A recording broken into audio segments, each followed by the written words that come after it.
कुंडलिनी के बारे में एक भाषण में तो कोई बता नहीं सकता, लेकिन ये आपकी शुद्ध इच्छा है।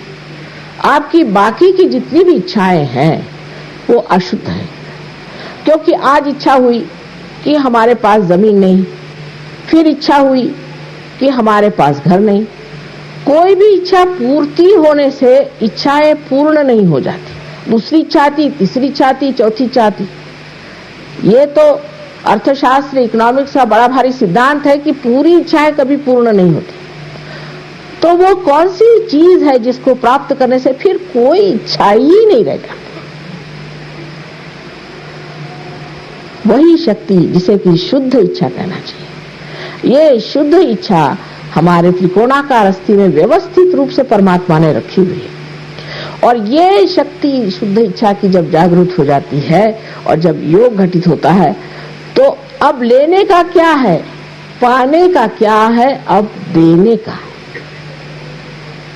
जब तक प्रकाश आता नहीं तब तक इस पे मेहनत होती है कि दीप कैसा जलाया जाए, लेकिन जब वो जल जाता है तब वो प्रकाश देता है।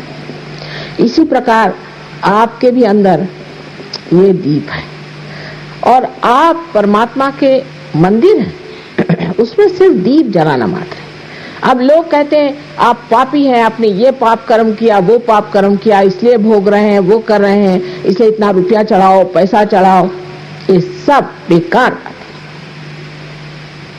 परमात्मा ने आपको मनुष्य स्थिति में ला दिया। पशु माने जो पाश में है उससे ला करके स्वतंत्रता में रख दिया है। अब स्व के तंत्र को जानना है। स्व का तंत्र माने अपने आत्मा का जो तंत्र है, उसे मात्र जानने से ही आप उस दशा में पहुंच जाते हैं जिसे हम योगी जन कहते हैं, जो परमात्मा के साम्राज्य में बैठे।